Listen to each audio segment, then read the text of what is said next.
ये परीक्षा भले ही 2024 में आयोजित की जा रही है, लेकिन इसमें जो शामिल परीक्षार्थी हैं वो ज़्यादातर जो है आईपीसी सीआरपीसी पढ़े हुए हैं, उनको आईपीसी सीआरपीसी की आदत है। अब ये जो नया भूचाल आया बीएनएस बीएनएसएस और बीएसए का, तो उतना जो है उनकी तैयारी नहीं है। भले ही वो बोल रहे हैं तैयारी है, इस चीज़ को भी बार काउंसिल ऑफ इंडिया ने जो है काफ़ी विचार विमर्श किया इन बातों को, और विचार विमर्श के बाद अभी मैं बार काउंसिल ऑफ इंडिया की साइट्स देख रहा था, तो उसमें हमने नोटिफिकेशन देखा, तो उसमें 17वीं जो AIB का सिलेबस है वही सिलेबस डला हुआ है जो कि 18वीं में भी लागू हुआ था। फिर वही संभावना है कि वो 19वीं में भी लागू होगी। नया का संभावना नहीं है। वो जहाँ तक उम्मीद है कि वो 17वीं पाठ्यक्रम के ही हिसाब से होगा। तो इसमें विद्यार्थियों को आईपीसी सीआरपीसी एविडेंस से ही रिलेटेड जो है क्वेश्चंस आएंगे।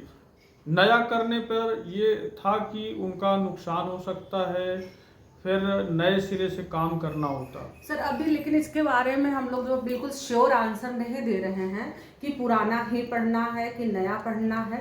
जब तक स्पष्ट नोटिस उस पे ना आ जाए, या 1-2 दिन में वो क्लियर हो जाएगा। 1-2 दिन में अभी जो है मतलब 90% यही है कि वो AIB 17 ही 18 में भी जो है सिलेबस रहा, और ऐसा उम्मीद है कि 17 ही जो है 19 में भी रहेगा। हाँ, अगला आपका प्रश्न क्या है? सर ये एक चीज है कि क्योंकि अभी इस पुराने लॉ और नए लॉ में ना फंस करके 3 ही विषय सिर्फ नहीं आएंगे। सिलेबस में 19 सब्जेक्ट बताए गए हैं और सिर्फ नंबर के 19 हैं। जैसे कॉमर्शियल लॉ है तो कॉमर्शियल लॉ एक सब्जेक्ट करके दिया है, जबकि उसमें बहुत सारे लॉज हैं। जैसे स्पेसिफिक रिलीफ एक्ट आ जाएगा, नेगोशिएबल इंस्ट्रूमेंट एक्ट आ जाएगा। कंपनी लॉ अपने आप में बहुत बड़ा है सर, और कॉन्ट्रैक्ट है। तो वो सारी चीज़ों की भी तैयारी करें। और सबसे इम्पोर्टेंट सब्जेक्ट तो जूरिस्प्रूडेंस है, जो बच्चे को 1-2 बार में तो समझ में ही नहीं आएगा। जूरिस्प्रूडेंस नहीं है इसमें मैडम, जूरिस्प्रूडेंस जो है नहीं है इसमें। संविधान से 10 प्रश्न आएंगे। आपका CPC में कोई चेंज नहीं है, 10 प्रश्न आएगा। आपका संविदा विधि जो है कोई चेंजिंग नहीं है, उससे भी आपके 8-10 प्रश्न आएंगे। इसी तरह जो है फैमिली लॉ है, उससे भी आपके अच्छे खासे प्रश्न आएंगे। फैमिली लॉ से भी क्वेश्चन आएंगे। और छोटे छोटे एक्ट भी हैं, जैसे PIL है, प्रोफेशनल इथिक्स वगैरह को लेकर के है, और साइबर लॉ है, IPR है, इंटेलेक्चुअल प्रॉपर्टी राइट्स है। तो सब्जेक्ट तो पॉइंट्स वाइज तो 19 लगभग दिए गए हैं, लेकिन यदि एक्ट वाइज देखा जाए तो एक्ट वाइज आप देखेंगे तो उसमें आपको 53-54 एक्ट दिखेंगे। तो सिलेबस छोटा नहीं है, काफी विस्तृत है। हाँ मैडम, क्या तो फिर कैसे पढ़ें? मतलब एक तो ये है कि वो ओपन बुक प्रणाली है कि वो घर ये एग्जामिनेशन सेंटर पे अपने बेयरिट्स वगैरह ले जाएंगे, तो वो ढूंढने का क्या तरीका होना चाहिए? अच्छा आपका प्रश्न है, बहुत अच्छा प्रश्न है। सबसे पहला ये चीज़ है कि LLB अक्सर लड़के करते हैं ना, तो वो क्या करते हैं कि 5 क्वेश्चन रट के और गए, 2-3 सही 2-3 गलत लिख करके चले आते हैं, पास हो गए। तो मतलब एक तरह से नॉलेज तो है नहीं, और उन्होंने बेयर एक्ट देखा भी नहीं रहा। अभी जो है नया नया बेयर एक्ट ला रहे हैं सब खुशी खुशी से, तो लेकिन जब पलट रहे हैं तो बड़ी दिक्कत उनको आ रही है। तो अचानक से जो है वो कोई चिराग नहीं जलेगा।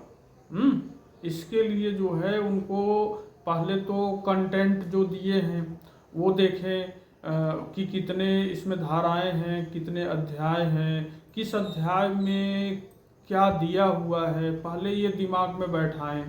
फिर इसके बाद जो है ये देखें कि कौन सी धाराएं या कौन सा अनुच्छेद ज़्यादा इम्पोर्टेंट है, इस पे उनको फोकस करना है और तब उनको दिक्कत नहीं सर होगी। मुझे लगता है कि जैसे मान लीजिए सीपीसी है, सीपीसी से क्वेश्चन आ रहा है या कॉन्स्टिट्यूशन से क्वेश्चन आ रहा है, तो बच्चों को पार्ट और चैप्टर याद कर लेना चाहिए कि इतने से जैसे मान लीजिए कि डावरी डेथ के बारे में है या रेप के बारे में है या मर्डर के बारे में है या सीपीसी में डिक्री के बारे में है, तो डिक्री 36 से लेकर के है शुरू है और एक रूल 21 में बताया गया है कि उसका एग्जीक्यूशन ऑफ डिक्री कैसे होगा। तो बच्चों को ये बिल्कुल सटीक पता होना चाहिए कि हमको किस सेक्शन यानी किस चैप्टर में उसको ढूंढना है। हाँ, तो उसके लिए डायरेक्ट हम उसी जी, में जाएं। उसके लिए यही है, करत करत अभ्यास जड़ जड़ मत हो सुजान, मतलब रसरी ये आवत जाते सिल पर उनको इसकी प्रैक्टिस करनी पड़ेगी। अचानक से जो है वो चीज़ें नहीं आएंगी। 3 सालों तक यदि उन्होंने इंजॉय किया है तो इधर जो है उनको जम करके उसको देखना पड़ेगा, समझना पड़ेगा। और कानूनी ज्ञान मंथन चैनल जो है उनकी मदद के लिए सदैव तत्पर है, उनको नए नए आइडियाज़ बताएगा और हम क्लासेस दे रहे हैं तो जल्दी चीज़ें समझ में, स्टोरी टाइप से उनको समझाने का प्रयास किया जा रहा है। जी मैडम। ठीक है, अगर आपको ऐसा लगता है कि आपकी तरफ से मतलब कैंडिडेट स्टूडेंट की तरफ से मैंने कुछ क्वेश्चन सर से किया है, फिर भी कुछ क्वेश्चन रह गए, जैसे मेरा एक क्वेश्चन था कि जूरिस्प्रूडेंस, जैसे कि मेरा एक क्वेश्चन था कि जूरिस्प्रूडेंस इसमें विषय है, तो सर ने बताया कि नहीं वो विषय नहीं है। तो सबसे पहले आपको क्या करना है, ये पूरे 19 विषय को देख लेना है कि है क्या। इसके अलावा आपको 45% क्राइटेरिया है जनरल और ओबीसी के लिए, बाकी SC ST के लिए 40% है। तो बहुत ज़्यादा जद्दोजहद करने की जरूरत नहीं है, आप बस सभी विषय से